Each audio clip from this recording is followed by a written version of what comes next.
After Dark, My Sweet, Chapter 6. Usually, during the past 15-odd years, I'd hated to see morning come.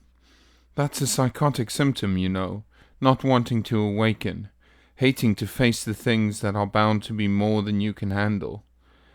It had gotten so that I was almost always sick in the morning. I'd start vomiting almost as soon as I opened my eyes. I'd gone on that way for years, for more than 15 years, and I guess I'd just about forgotten there was any other way. But that morning I knew better. That morning, the morning after that night, it was like all those years had never been.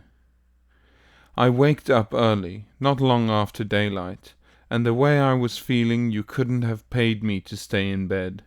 I lay real still for a minute, sort of holding myself in, feeling the energy build up. Then I jumped up, and for about the next 10 minutes you'd have thought I was crazy. I skipped rope. I shadow boxed. I did a handspring up onto the bed and off the other side, and I wound up by walking into the bathroom on my hands. I was breathing a little hard, but that was all right. It was good to have done something to breathe hard about. I shaved and showered, using the toilet articles Uncle Bud had brought me.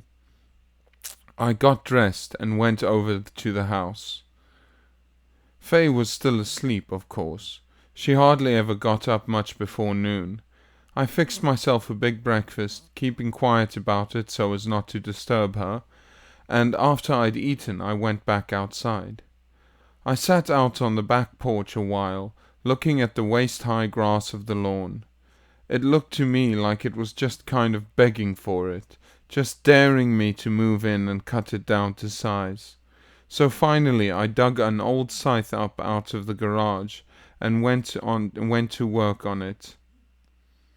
Well, though, it wasn't much of a scythe, and that grass was almost as tough as wire.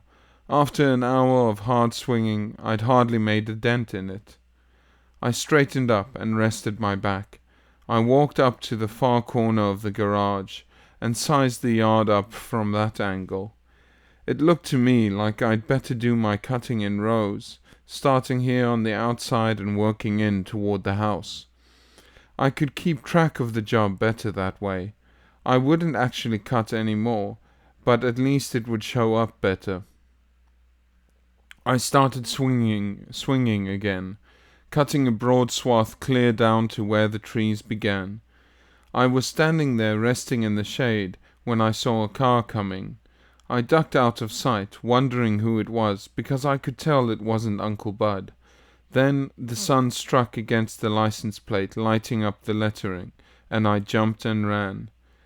I ran straight down the lane toward it. It stopped, and I hesitated a moment, panting, and then I opened the door and climbed in. Doc Goldman took out his pipe. He tamped tobacco into the bowl and struck a match to it, not looking at me, just looking straight ahead through the windshield. "I'm sorry, Doc," I explained. "I couldn't stay there with you. You know I couldn't. It just wouldn't have been right.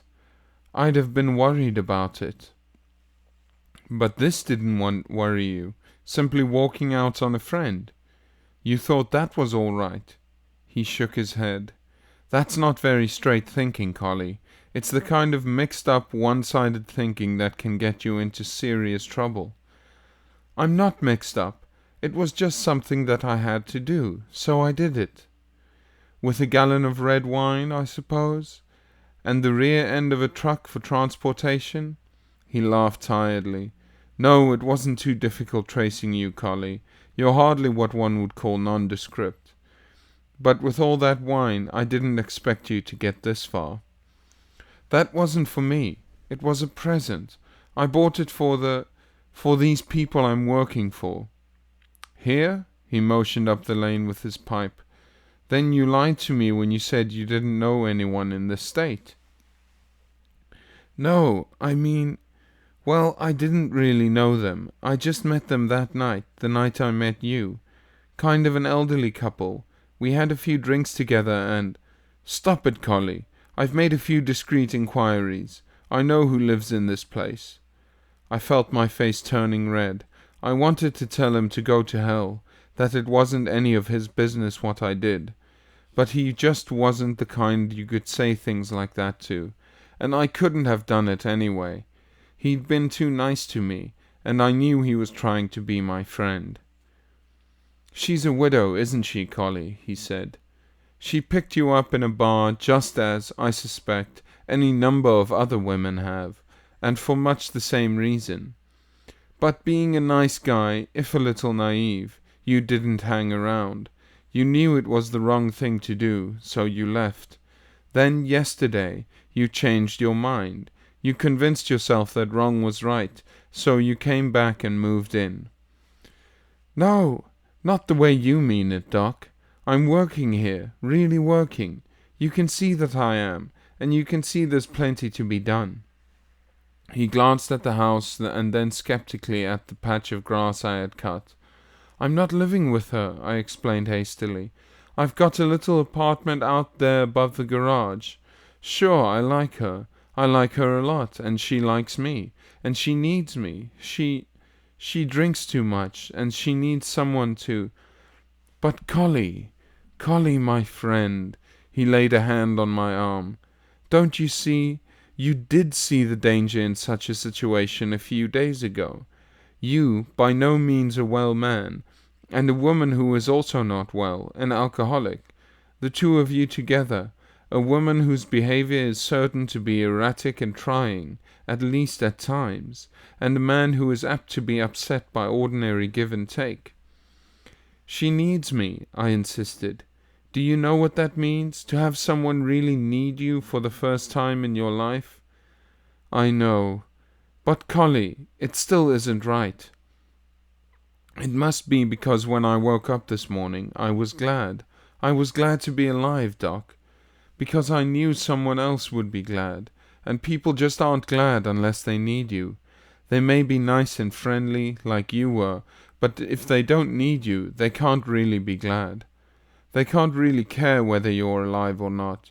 And when no one else cares, when it goes on that way after year, Doc, and nobody cares— I stopped. I guess I'd said about everything there was to say. Doc cleared his throat uncomfortably.